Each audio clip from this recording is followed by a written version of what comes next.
big game, bro. I'm getting the guys up for a big one. Because they like to see big number go burn.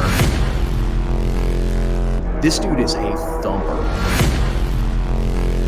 I'll be nice and say suspect.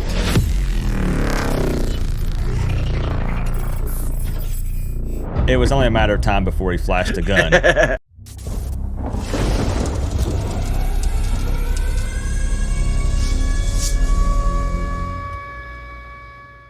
Welcome, college football fans, to the Inside Insight Show, Louisville edition. It was only a matter of time before he flashed a gun on the video. This week, I'm joined by Keith, who's going to tell us all about the Cardinals. Now, if you don't mind, before we dive in, if you could let the people know a bit about yourself and where they can find you. Yeah, more than happy to. Thank you for having me, first off. And name's Keith Artoff. I go by Producer Keith over at the State of Louisville Podcast Network. I've gotten the background over here, State of Louisville YouTube channel, and I'm one of the co-hosts of From the Pink Seats podcast. It's the internet's first and only podcast dedicated exclusively to the University of Louisville football program. If you're a basketball person as well, we got Starting 502 covering the basketball team under the State of Louisville umbrella. And Third and Central, we have a baseball podcast going over college baseball as well. I know that's been picking back up in Miami. We just had a thriller in the College World Series and Super Regionals, I believe, or was it even beyond that with a matchup with Miami? So if you got baseball or basketball fans who want to tune in, we got something for all sorts over there. Now, obviously, most are familiar with Louisville head coach Jeff Brom. You always hear people speaking very highly of him. Year 3 with the Cardinals, what were the expectations going into this season? So one of the things I love about the Louisville fan base is that they run the whole gamut. Like I found myself, I tried to be more like level-headed, not necessarily pessimistic, but it's like, I thought Vegas set a really good line at 8.5. Just with some of the roster construction and some of the concerns I had in the offseason, I didn't think this was going to be a juggernaut team that was just going to be expected to overwhelm ACC competition. But there were a lot of people who expected, playoffs or bust, like try to sneak in as like a 12 seed. And there's an argument to be made there with like, this is the way the schedule shakes out. It's like, okay, you've got a couple marquee opponents that you can go. If you can sneak a win against one or two, maybe you can backdoor into one of those last little playoff spots. But I think a healthy middle ground is sort of like, 9-win season, continue to be one of those teams in like the top third of the ACC, maybe depending on how things shake out in the conference, be in contention to find a way into Charlotte. And then once you're there, who knows, you can sneak into the playoffs, but to be I would say an outside threat of making the playoffs. The Cardinals picked up portal QB who's been playing for quite a long time, hasn't necessarily been starting the entire time, but Miller Moss has seen quite a bit of football. Has he made the impact you had hoped so far this season? It's sort of a weird thing because, again, the fan base runs the gambit. Like, I was more on the pessimistic end of Miller Moss. Like, wasn't impressed with the arm talent, wasn't impressed with the size, not impressed with the mobility. But what I expected coming into the year was he was going to be a fifth-year quarterback that's not going to make the stupid decision that's just going to knock you off the rails. Well, here we are, barely escaping against a Pittsburgh team that didn't have Des Reed and hadn't made the jump to that freshman dynamo quarterback they have now yet. We barely escaped that and overcome dumb mistakes he made. And then the dumb mistakes came back to bite us against Virginia. And that game could have been a lot worse than it was because there were a lot of interception opportunities that got just dropped or missed by the defense. So it might be harsh to say, but it's been a disappointment. And I mean, if you put the finger on the pulse of the Louisville fan base, there's a loud murmur wanting to go to redshirt freshman backup quarterback Deuce Adams. It's reaching a steady murmur. Okay, because this is a matchup Canes fans are pretty excited about with Louisville's offensive line, which we'll get more into that, I'm sure, later, and Miami's pass rush and the opportunities to pick off some Miller Moss passes. So we're pretty excited about that. But I have also heard that there are potentially some injuries for Louisville going into this one that could maybe impact the game. Could you fill us in? Are there any big-time players that are going to be out? Yeah, so Louisville the backfield has been riddled with injuries since the Eastern Kentucky game to start the season. This is the first week of the season where Isaac Brown, who is Louisville's shining star running back, I believe was a freshman All-American last year, is not listed on the injury report whatsoever. So he's finally healthy. But running back 2, Duke Watson, who averaged over 7 yards a carry in his true freshman year last year, he was battling a high ankle sprain, came back early. That got made worse. So he's out. Keywan Brown, who's also been dinged up most of the year, Louisville's RB3, is he's back to being listed as probable. Outside of the backfield, some Miami fans may know Stanquan Clark. He's from the area. That's the one I saw. Yep. Mike Linebacker 1. He suffered a pretty unfortunate injury early in the season. I believe it was the James Madison game. Barring an unforeseen recovery, I expect him just to eat a red shirt this year and take the rest of the season to recover. And then to get back to getting guys back, Louisville finally getting starting left tackle Trevante Sylvester back. He's off the injury report. He had been dinged up in camp, then suffered a setback with the injury, then got sick and lost a bunch of weight. So now we've been spending the last couple of weeks trying to get his weight back up. He's been used in limited situations and like jumbo packages just because hasn't been able to be in game shape yet. He's finally back. So for the first game this season, Louisville finally has their starting left tackle back. And, what a welcome back present. Now, is that going to help at all with Louisville running the dang football? Now, before we find out if Keith thinks that Louisville can run the football on Miami this Friday night, I want to give a huge shout out to the video sponsor Sleeper, the #1 sports app. What we're going to do is open up the app here on my phone, and we're going to pick more or less on some player stats and enter a picks contest for this Thursday night football action, which is the Steelers versus Bengals. And I'm going to go ahead and take a look at the quarterbacks here. It's been labeled as the battle of the Unks, Aaron Rodgers versus Joe Flacco. And I'm going to go ahead and take Flacco for 175 plus passing. And again, you see how simple it is here. You just pick more or less, or you can take a look at the alt lines and pick some specific numbers. I'm also going to target receiving yards, and of course, we're going to look at Jamar Chase. I'm going to play it somewhat safe, and I'm going to say 50-plus receiving for him. And then for the Steelers, I'm going to target the tight end, Smith. We're going to take him for 25 receiving. And I know that everybody across the country is on DK Metcalf, and understandably so. But instead of taking his receiving yards, we're going to take a look at receptions. They have him at 4.5. I'm going to lock in 3+. And then for the final pick, we're going to go with a combo of rushing plus receiving. And I'm going to take Jaylen Warren for 40+. So we're going to take a look at our entry here. We have 5 total picks for this picks contest. And what do you know? Sleeper has offered up a promo 30% boost. Of course, we're going to lock that in. And that's going to turn $20 into $50.94. Let's submit the entry. And there it is. There's our picks for this Thursday night football game. I'm telling you, it makes watching these games a lot more fun. I typically have it up on my TV, and then I prop my phone up in front of me, and it tracks the stats live as it happens. So you can watch the bar fill up and then hit green, and you know that that one's good to go.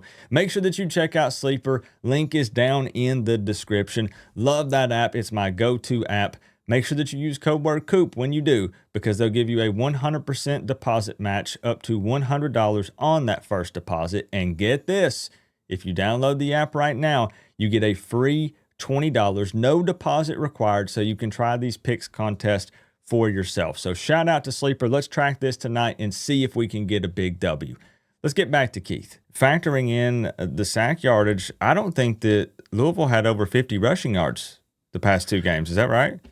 No, and part of that's been because all of our running backs have been broken, but also just the O-line has really struggled generating a push up front. Like Pete Nigra has been, I'll say, serviceable at center. He hasn't been up to the standard he set for himself last year. And then you're working with 4 other Band-Aid pieces that just haven't worked out.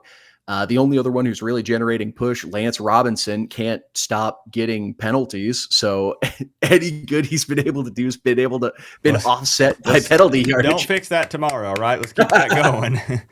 So having Sylvester back, having Robinson back in a more comfortable role at guard, as opposed to he's been jumping between guard and tackle all season. So back where he's more comfortable, and just having Isaac Brown healthy, because he's so explosive of a playmaker. You don't have to do what Miami does, just maul guys and drive dudes downfield to generate success in the running game. You just give him a little sliver of space, and he can turn a 3-yard gain into 70 real quick. Now, what would you say is Louisville's biggest strength right now? And it doesn't even have to be going up against Miami specifically. It could even just be in general. I'd say the run defense, which they've got a couple of really underrated defensive tackles in Jordan Girard and Rene Conga. A couple of guys, both from Canada. I believe they both played ball with Mesidor, funny enough. But those two are just a really dynamic tandem and really good at just mucking things up on the interior to force teams to either start to try and run outside more often or to just give up on the run altogether and start passing. They haven't played an offensive line like Miami's yet. So like maybe we're leading the witness a little bit. If we're going to talk about a matchup that can really define the game, it's going to be the Louisville defensive front against those big hog mollies for Miami. For hog mollies. I like that. I haven't heard that. Haven't heard that yet this season. Now for the part that Miami fans really like here, biggest weakness for Louisville at the moment. I mean, we touched on it earlier, the run offense, just the running backs haven't been healthy, and still our second string and third string running backs are out and banged up. So how often are we really going to be able to run Isaac Brown? Are we going to be able to really generate a push with this offensive line? Because I mean, that's a defensive line full of 4 and 5 stars with 2 dynamos on the edge. So if you become one-dimensional, it allows Miami to adjust, and it's allowed other teams to adjust on us just because we haven't been able to run the ball. What would concern you most about Miami specifically? I mean, the easier question is what doesn't concern me. Like I'm coming on a Miami podcast. I'm going to pump your tires a little bit, but that's a really, really good football team. If you're making me pick one, it's going to be Bain and Mesidor coming off the edge against an offensive tackle who's just now getting back to playing, and then another guy on the other side who's been, I'll be nice and say, suspect. So what are we going to do? How are we going to accommodate for those guys off the edges? That's been the sort of thing that I imagine is keeping the coaching staff up the most. Now, could you give me a few names that Canes fans should expect to hear often on Friday night for Louisville? Okay, well, Isaac Brown, Homestead kid, I believe, local guy. He's back. He's healthy. I would assume that we're going to at least try to establish the run in some sense. If he's able to make, that's a name you could potentially hear if maybe he makes the guy miss, and then he's just got explosive speed to get to the next level, make something happen, and put points on the board. Other names on the offensive side, the tandem, Colin Lacey and Chris Bell. Colin Lacey doesn't necessarily have the elite measurables, but this kid's just a really good football player. Had a collarbone injury last year, so he had to redshirt, but 1,600 yards at Southern Alabama in 2023, came into the Louisville program. A lot of excitement around him. He's already got 2 punt returns for touchdown this season. Kid is shifty and runs really good routes. And then Chris Bell, if you're designing a wide receiver in a lab, this is a pretty good result of an experiment. Big body, great speed. I believe he got up to like 22 miles an hour on certain plays this year. He's getting NFL draft buzz. He's got all the tools you want in a wide receiver. He's a guy who, if you leave him on an island, he has the potential to go up, make a play, and burn somebody. Defensive side of the ball, and I'll keep it quick, Cleve Lubin. He's been like the Pro Football Focus analytical darling for 2 years as an edge rusher. Transfer in from Coastal Carolina, already has 4 sacks on the year. Great motor, good bend, smart player with really good instincts, like doesn't get fooled by screen passes or misdirection very often. Like the only thing that's going to keep this guy from potentially playing on Sundays is he's a little undersized for an edge rusher. but man, he is a really, really good football player. And then other one on the defensive side, Antonio Watts, and he plays. We call it a star in our system, but it's sort of like that hybrid nickel safety / linebacker that a lot of teams that are running 4-2-5s are showing off. And this dude just flies to the ball. Like a little worry I have is he might end up getting dinged for a targeting penalty just because he's amped up for a big game against a marquee opponent. This dude is a thumper, and he can make huge plays. He saved Louisville's game against Pittsburgh, making a one-handed interception on the 1 or 2 yard line, and made a one-handed interception in a bowl game against Washington last year. So he's a guy, he's a playmaker, and you'll hear him a lot on the broadcast because this kid just flies around the field. And I was scrolling through your profile a little bit, trying to learn a bit about you before I brought you on. It seems as though you're maybe not a big fan of the targeting calls. Oh, I saw abolish targeting in your description. Oh, I have been leading a crusade against targeting penalties basically since it was implemented as a rule. And I understand the intent is good. Right. But if you watch NFL football, or if you watch just football in general, you see running backs like Cam Scattaboo who get to lower and lead with the crown of their helmet all the time to no reprimand. So like my biggest tinfoil hat internet hot take theory is that targeting isn't about player safety. It's about artificially generating more offense to get more casual fans into the game because they like to see big number go burr. Right. Fair enough. I just feel like there's been so many times when we'll be doing watch parties for games, and it's almost like anytime you just see or hear a big hit, it's just instinct for the ref to just throw the flag. And they'll review it. So if it's not, it's not. But a big hit happens and it's like, oh, flag just instantly. One final question here before we get to the predictions. Could you give me a major key for Louisville to walk away with a victory in this game? So the most important thing Louisville can do, one, don't commit dumb penalties, because you're just constantly setting yourself back, getting yourself behind schedule. And then when you're behind schedule, bad things happen.